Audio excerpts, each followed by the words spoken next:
Dans les mouvements qui font du bien, il y a la famille des extensions, les exercices surtout allongés en position sur le ventre. Je fais ces exercices à chaque fois avec mes clients. Les extensions de la colonne sont trop souvent négligées. Ce sont des exercices puissants que tout le monde a besoin. Les muscles de notre dos, de notre haut de dos précisément, sont trop faibles et c'est l'exercice à faire. Personnellement, j'aime bien débuter par des extensions passives avant de faire des extensions actives. Je m'explique. Je me sers du poids du corps et de la gravité pour assister le mouvement d'extension de la colonne. Je vais faire surtout ça avec mes clients qui sont syphosés ou les gens qui ont de l'ostéoporose. Comment est-ce qu'on fait pour faire une extension passive de la colonne? On va utiliser un bossu pour faire ça. Alors, je vous montre comment ça fonctionne. Je me sers du bossu juste pour venir me coucher comme ça ici sur mon dos. Donc, je me sers du poids du corps et de la gravité pour assister mon mouvement d'extension de la colonne. Je vais maintenir mon client dans cette position-là, puis je vais en profiter pour faire des exercices de bras, faire bouger les bras, faire des stretches, faire des choses comme ça.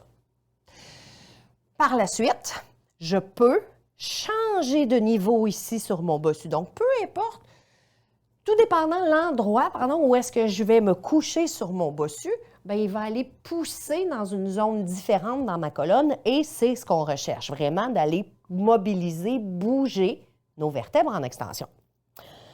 Petite chose, souvenez-vous que je fais ça avec mes gens syphosés, donc ils ont le dos rond.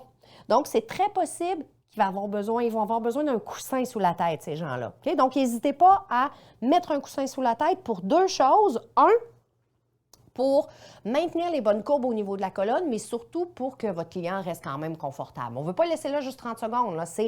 On veut le laisser là quelques temps. Là. Donc, le temps de tout bouger, le temps que la colonne finisse par réagir un petit peu. Donc, il faut s'assurer qu'il soit confortable.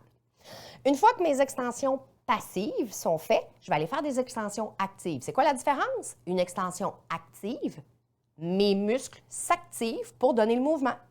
Alors, comment est-ce qu'on fait ça? Je vais enlever ça ici. Ce qui est important avant de se coucher sur le ventre, ça va être de bien placer notre cou et notre bassin au neutre. Donc, c'est la raison pour laquelle on va peut-être avoir besoin d'un petit coussin sous le front pour être sûr que notre cou va être bien aligné.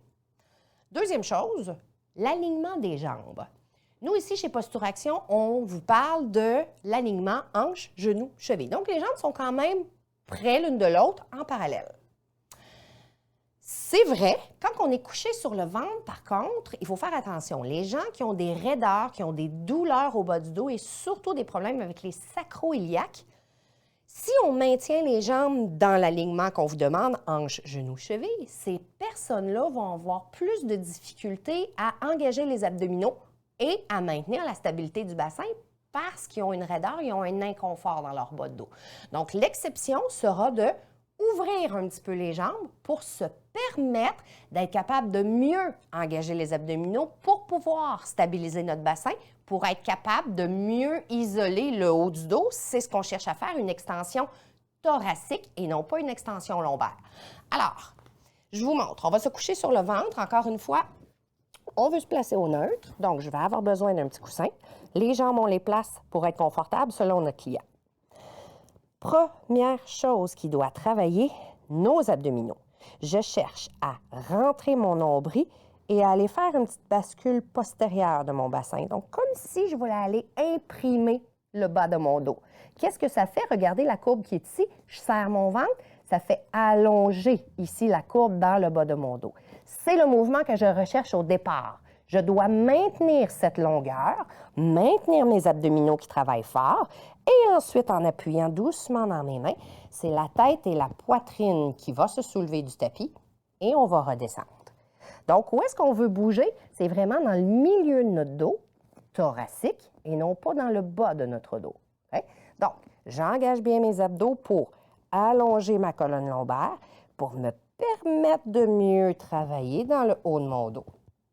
Là, c'est très important d'observer les courbes au niveau de la colonne et de s'assurer qu'on a une belle unité, une belle symétrie entre l'extension de mon dos thoracique, mon haut dos et mon cou.